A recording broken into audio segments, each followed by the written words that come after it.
apa kabar? Mudah-mudahan semua dalam keadaan sehat. Saya Kak Rose. Hari ini sudah cerah ceria di pojokan, ditemani sama Daniel di pojok sana. Kita seberang-seberangan.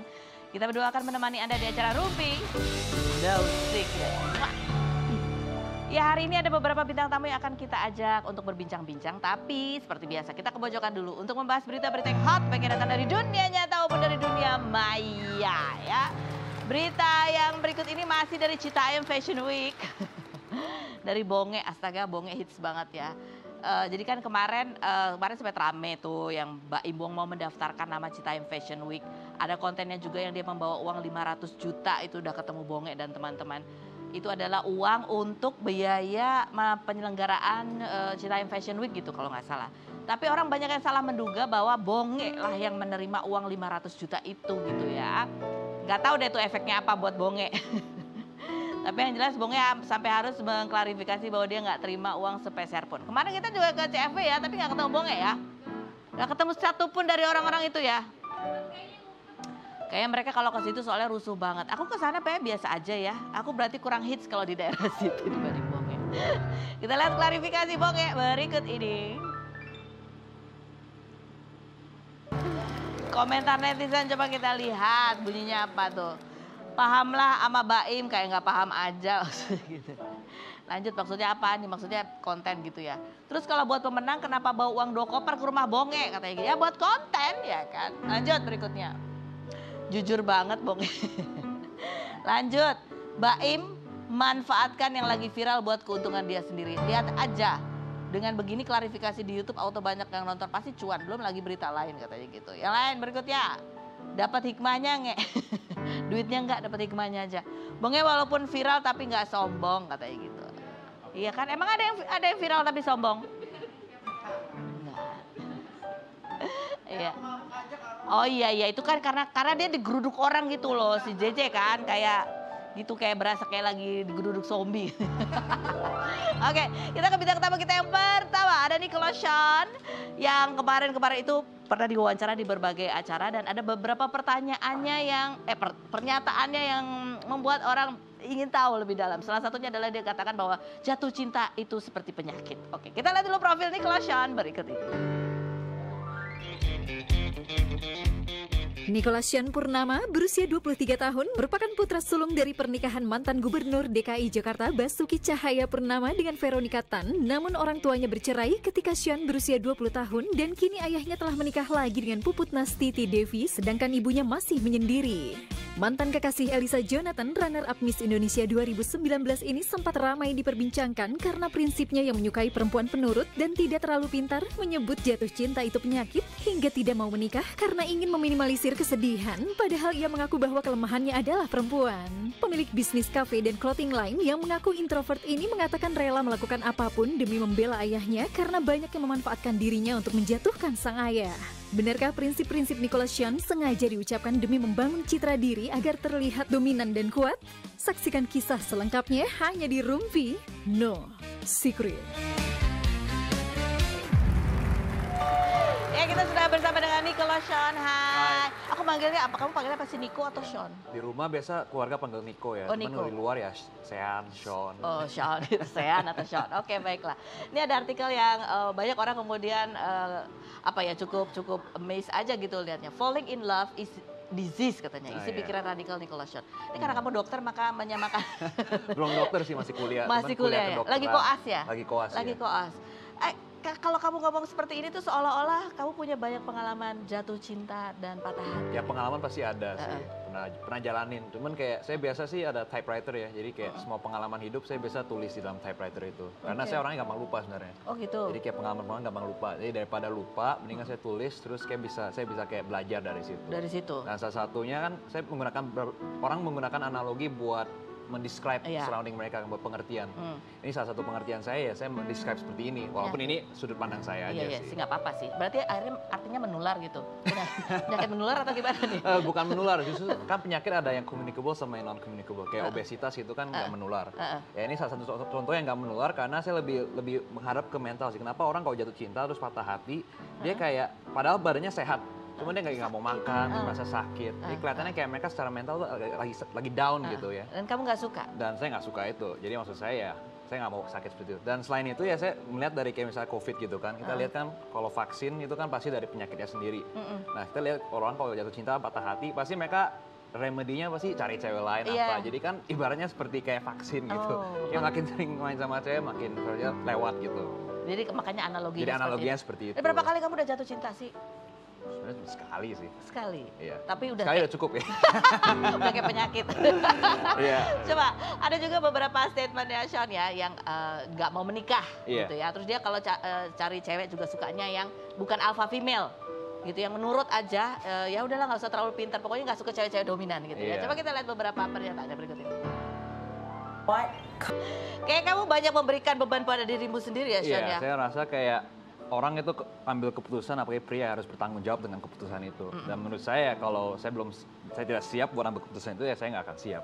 Termasuk itu kalau termasuk menikah juga saya rasa bebannya berat, dan kadang-kadang orang nggak berpikir gitu kayak buat diri sendiri kayak kenapa mereka menikah. Mereka biasa kayak peer pressure, terus kayak karena budaya kita memang menikah punya anak, dan menurut saya sih ya saya mempertanyakan itu. Maksudnya kan dulu kan dari kecil kan kita dengerin aja orang tua ngomong apa, sekolah sini, sekolah yang benar ya saya ikutin aja semua itu, saya ikutin. Cuma kayak kalau masalah pribadi seperti ini ya saya merasa saya ada hak buat memutuskan. Punya pikiran sendiri, punya pendapat sendiri. Jadi saya pilih buat saya. Jadi kamu mempertanyakan kenapa orang harus menikah gitu? Iya, saya mempertanyakan. Maksudnya kayak buat saya sih ya nggak ada benefit. Maksudnya saya kan kita menikah itu tanggung jawab yang berat ya. Terus resource-nya juga banyak. Maksud saya maksudnya hobi-hobi saya aja belum temui gitu. Jadi mendingan dana saya mendingan salurkan buat hobi-hobi saya dibanding buat nikah, terus ada banyak tanggung jawab, dan itu pilihan sendiri loh. Kalau kayak sekolah apa kan orang tua yang pilihin. Tapi khusus nikah, yang ini kamu khusus mau yang ini sendiri. Saya nggak mau. Nggak boleh ada yang beban ini jadinya. Tapi mama dan papa kamu kan juga bingung sendiri sebetulnya. Mama bahkan berharap kamu ya nanti berubah pikiran. Ya mereka harus terima, dan papa sih udah ada anak-anak lagi kan. Terus kan mama juga ada, ya maksudnya saya ada beberapa adik gitu. Ya mungkin mereka yang akan nikah. Mereka nggak semua berpikir seperti saya gitu kan. Terus ya saya bisa mau jadi kayak that cool uncle aja gitu kan. Cool nanti yang kayak jaga-jagain adik-adik saya. Nanti mereka udah nikah, mereka ada anak-anak. Tapi kamu ada teman-teman cewek deket gitu? Enggak sih, maksud saya kayak temen ya saya temenan aja. Cuman ya saya sih orangnya apa adanya. Jadi saya nggak akan tipu-tipu cewek bilang kayak ya yuk let's be together apa dan promise menikah. Saya nggak akan ngomong seperti itu karena ya saya orangnya hitam dan putih. Jadi yang teman-teman yang mau jalan bareng saya, mereka harus ngerti itu dulu. Saya nggak akan pacarin, saya nggak akan nikah. Terus terima itu. Kalau enggak ya jangan sama saya, jangan sama Jangan berharap apa-apa. Jangan berharap ya, apa-apa, sama saya udah ngomong. Terus enggak, tapi apa yang kamu lihat sehingga kamu berkesimpulan itu mempertanyakan menikah itu apa? Karena kamu melihat banyak perceraian. Iya, itu salah satunya, dan selain itu ya kita harus lihat tidak semua orang cocok buat nikah gitu. Tidak semua orang cocok. Yang nggak cocok tuh kayak apa? Ya mungkin yang ada sejarah KDRT atau mungkin memang ya ada gangguan mental atau apa ya. Dirinya sendiri problem. Dirinya sendiri problem ya, menurut saya ya lebih baik kamu jangan mengganggu orang lain gitu. Kalau kamu nggak bisa hidup dengan orang lain ya jangan hidup sama orang lain. Contohnya mungkin saya ada ego tinggi gitu. Kan kita kalau nikah jatuh cinta itu banyak kompromi ya. Jadi kita harus saling mengerti ya. Kalau kamu nggak ngerti sama orang lain ya jangan menikah. Jangan gangguin orang, jadi beban. Kamu merasa kamu nggak sanggup gitu? Menurut saya kayak ego saya lebih penting gitu. Saya mau melakukan hal-hal lain yang saya nggak mau kompromi dan saya nggak mau dikontrol gitu. Nanti saya dikendaliin, nanti saya harus urusin ini, dan lama-lama jadi kalau jatuh cinta ya jadi kayak saya jadi bucin ya. Tapi orang-orang yang cocok untuk menikah yang kayak apa berarti? Ya orang yang mungkin mau punya anak, memang dia ada visi mau punya anak, terus dia bertanggung jawab, kerja keras, dan dia akan pikirin keluarga. Karena yang saya lihat sekarang juga banyak kejadian selingkuh dan sebagainya, ya menurut saya itu ya nggak respectable. Lebih terhormat kayak misalnya saya nih, saya nggak mau nikah. Misalnya saya tercatat playboy lah, saya main banyak cewek sini, ya nggak apa-apa dong, saya kan nggak nikah gitu kan. Saya kan ya bujangan gitu. Nggak ada komitmen ya? Nggak ada komitmen. Cuman kalau udah nikah, lo harus putusin itu, jangan maunya semuanya. Lo udah nikah ya lo harus setia. Itu kunci saya yang saya pegang, dan saya nggak mau setia sama satu sih. Karena menurut saya kalau setia sama satu kita menginvestasikan kita punya ya semua lah, nggak cuma uang resource, semua emosi juga kita invest dalam satu. Dan kalau ini istilahnya never put all your eggs in one basket. Kalau kita udah invest semua dan itu gagal, dia mengkhianati. Karena kan masalahnya itu kita udah nggak ada perbudakan ya di sini ya. Jadi kita nggak bisa own someone ya. My principle ya, if you can't own it, I don't want it gitu. Oke, mobil misalnya dicuri, kita bisa tuntut itu. Lu kalau cewek lu diambil sama cowok lain, lu mau gimana? Kayak ya dia udah nggak mau sama lu mau tahan gimana? Kan harus let go gitu. Jadi ya secara investasi emosi kayaknya itu lebih berat Emosi ya. semua itu, jadi kayak buat saya ya investasi bodong. Mendingan saya menginvestasi di diri saya sendiri. Saya kerja keras buat diri saya sendiri, saya jagain keluarga saya yang sudah membesarkan saya. Karena kalau kita nikah pasti fokusnya berubah jadi untuk keluarga baru. Cuman ya saya mau give back to my parents apa, saya mau take care Jadi of them kamu aja. juga nggak ada rencana punya anak? Enggak, saya nggak mau punya anak. Ribet, pusing, boros. Aduh, gedein anak. Dan kita belum tentu juga anaknya akan sayang kita, nggak sih? Zaman sekarang anak kan sibuk sendiri. Ya kan? Jadi orang tua yang ekspektasi bahwa anaknya akan balik, urusin tuh belum tentu ya. Ya dan kita seharusnya sebagai orang tua jangan expect seperti itu dong. Mereka ada kebebasan buat memilih dong. Jangan kita punya anak dan kita bilang kayak itu anak seperti properti kita. Ya dia anak saya nih, dia harus urus saya nih. Kan kita harus jangan entitled kayak gitu lah. Semua orang ada pilihan sendiri. Dan kamu juga tahu resikonya punya anak, bisa gagal, bisa sukses. Kamu harus bisa tanggung itu sebagai orang tua dan itu berat. Nah, saya nggak mau urusan sama itu. Kalau dengar Sean ngomong tuh kayak, dalam sekali pemikirannya dan banyak hal getirnya gitu nggak sih?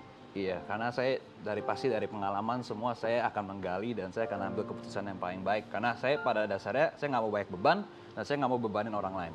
Saya nggak mau gangguin orang lain. Saya mau hidup damai aja. Jadi kayak kalau saya bisa hidup dengan prinsip ini, saya nggak mau ganggu orang lain. Saya nggak paksa orang buat nggak nikah juga, ya kan? Saya nggak pernah paksa mereka. Ya kenapa kamu paksa gue buat nikah gitu? Kita saling pengertian aja. Oke, describe foto sekarang. Foto yang pertama.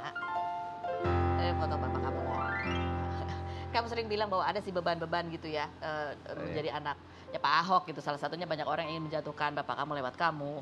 Orang melihat, menyoroti, anaknya kayak apa nih kelakuannya, apa segala macam. Seperti itu ya. Sekarang masih sama seperti itu perasaannya? Masih sama, cuman ya udah cukup gede ya. Saya bisa lebih bisa pilih jalan hidup saya sendiri sih. Cuman pasti ada kepikiran itu di belakang kepala saya. Kamu juga bilang ada beberapa hal yang sama bapak kamu. Kalau keras dua-duanya. Iya keras memang ego. Kalau berantem bisa berhari-hari gitu, diam-diaman. Tapi ada yang beda nggak? Ya bedanya ya bokap gua family man. Maksud saya kayak dia mau nikah, dia mau berkeluarga. Sebenarnya sama, cuman kita mungkin approach-nya beda ya. Gua rasa sih bokap gua sih bucin sih. Maksudnya kelemahannya wanita gitu. Dia nggak banyak pengalaman lah. Maksudnya dia pas kecil anaknya baik-baik gitu. Oh gitu. Jadi kayak pengalaman ya kayak cuma sama 2 perempuan aja sama yang baru sekarang aja. Jadi kayak pengalamannya rendah. Jadi kayak menurut saya sih agak bucin. Menurut kamu agak bucin? Tapi dia memang kalau udah satu sama satu perempuan dia setia banget. Dan dia maunya langsung nikah. Dia orangnya konservatif banget. Jadi mau fix gitu. Mau kepastian. Saya juga mau kepastian. Cuman buat saya nikah itu bukan solusi, cari perempuan itu bukan solusi. Itu menurut saya bukan kepastian yang baik karena kayak kita jadi bergantungan sama perasaan kita, jadi bergantungan sama perempuan ini. Dia kalau sedih ya kita ikut sedih, dia senang kita ikut senang. Saya nggak mau dikontrol seperti itu. Jadi saya lebih pilih buat memisah dari dia. Dia jalan nikah, gue nggak jalan nikah. Cuma ya pada intinya prinsipnya sama, cuma kita approach-nya beda aja. Approach-nya beda, ya mau kepastian. Dua-duanya mau kepastian. Mau kepastian. Tapi kalau bapaknya kepastiannya dia bapak ya willing mau untuk ada orang lain yang ya itu punya keinginan sendiri gitu ya. Kalau kamu nggak? Saya nggak. Kamu putuskan sendiri? Saya mau control my own life. Oh, control my own. Ya berikutnya, foto yang berikutnya ini dia. Ini mama ya? Iya, mama. Mama. Apa sih yang ya nasihat mama atau kata-kata mama yang sebetulnya itu selalu menjadi pegangan kamu juga dalam hidup? Ya mama ya nggak, maksudnya mama lebih ke karakter dia ya. Jadi kayak dia memang, saya tinggal sama mama sih. Jadi ya mama selalu peduli, care gitu. Ya masalah nikah apa sih, mungkin dulu pernah berantem, terus sekarang udah nggak terlalu sih. Mungkin dia ada lose hope. Dia ada ini mama yang paling menentang itu sebenarnya. Dia kerja keras, tapi kalau nasihat tentang perempuan ada bilang ya hati-hati aja, jangan be careful aja. Be careful kenapa maksudnya nih? Ya jangan carinya yang maksudnya yang hati-hati lah. Kalau banyak perempuan kita nggak tahu ya niatnya apa semua. Oh gitu. Jadi kayak harus lebih hati-hati gitu. Ada memang perempuan-perempuan mendekati kamu dengan niat-niat ya karena kamu. Ya pasti ada lah ya yang coba pansos seperti itu. Cuman kayak dari pengalaman sih saya akan lebih hati-hati lagi. Lebih hati-hati lagi. Gimana caranya cari temen yang nggak pansos? Ya isolasi diri. Isolasi. Karena pada intinya kan misalnya nih contohnya saya harus ditemenin, saya takut kesendirian gitu, kesepian, saya butuh orang ya. Saya pasti akan cari-cari. Tapi pada dasarnya saya udah latih diri saya buat bisa hidup sendiri gitu. Dan dengan itu ya ada atau nggak ada itu bonus. Dan gue nggak akan cari gitu. Jadi kamu nggak mau bergantung? Bergantung. Ya biasa teman-teman ya teman cowok aja sih, ngobrol bareng gitu. Kalau mama kamu mau nikah lagi boleh? Sebenarnya hak orang ya boleh-boleh aja. Tapi? Tapi ya, aduh ribet, keluarga makin besar ya jadi.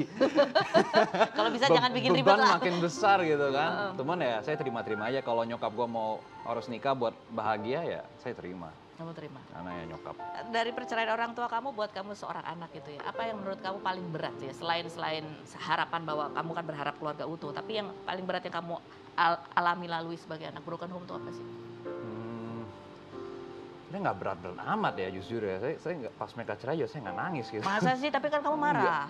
Iya marah, cuma saya nggak nangis. Maksudnya marah karena saya dukung satu pihak kan. Iya. Tapi ya setelah kejadian juga enak-enak aja sih. Maksudnya udah, mungkin berat dulu saya selalu berpikir, wah ini cerai itu kejadiannya ke keluarga lain gitu kan. Nggak mungkin ke keluarga saya baik-baik aja. Tiba-tiba keluarga saya cerai. Jadi kayak ekspektasi saya kayak berubah gitu. Saya kira ini kan hal-hal barat gitu kan, orang lain bukan gua.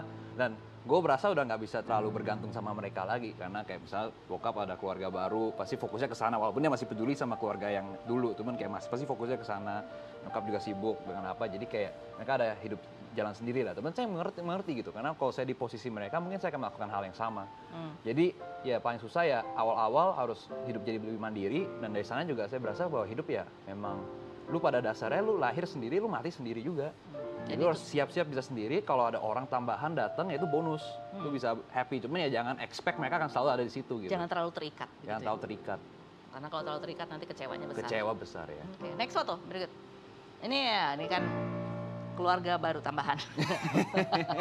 Panggilnya apa? Kak Puput. Kak Puput ya. Kak Puput, gimana? Kamu masih kayak Enggak, saya nggak pernah ada masalah sama Kak Puput. Kak Puput biasa Maksud aja. saya kayak dia baik dan dia bisa urus bokap saya sih hebat maksud saya. Gue salut gitu. Nggak semua perempuan itu bisa mendampingi bokap gue. Emang kenapa bapak kamu? Ya papa kan workaholic keras gitu kan. Maksudnya dia sibuk selalu ya mungkin cewek harus mengerti lah. Women kan need attention ya. Mereka mungkin perlu waktu. Dan papa gue nggak suka traveling. Maksudnya kerja terus. Gitu. Jadi ya lo harus siap kerja. Maksudnya be a good housewife gitu. Nah itu bebannya tinggi kan. Makanya bokap gue belum tentu bisa sama semua perempuan yang kayak lebih cantik apa kayak selebgram itu mungkin nggak bisa gitu. Karena dia butuh ya perempuan old fashion guy ya.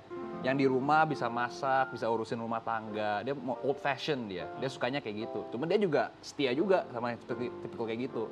Dia nggak suka main di luar, nggak suka apa. Jadi mirip-mirip dong sebenarnya sama kamu ya? Sebenarnya mirip, cuman ya seperti saya bilang approach-nya beda. Iya. Dia tetap aja mau nikah, dia udah pernah nikah, gagal tuh mau nikah lagi. Kalau Ya kamu? saya lihat dia saya kayak I don't want that. Gue jalan sendiri aja. Oke baik, Syar.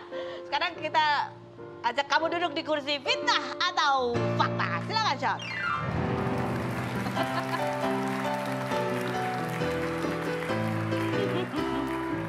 Oke Syar, di sini duduk silakan. Memang agak susah kursinya memang sengaja didesain agak susah didudukin ya. Kamu di sini mendengar pertanyaan saya dan setelah kamu mendengar pertanyaan saya jawab dengan jujur apa adanya. Apakah pertanyaanku ini jawabannya fitnah atau fakta? Fitnah atau fakta? Bahwa kamu pernah bilang kamu akan melakukan apa saja untuk menjaga citra dan nama baik ayah kamu. Makanya kamu menerima banyak tawaran wawancara ini supaya orang-orang itu tahu siapa kamu dan udah gak pakai tidak ada celah untuk menggunakan kamu menyerang bapak kamu lagi. Fitnah atau fakta? Jawabannya setelah berikut ini. Jangan kemana-mana. Tetap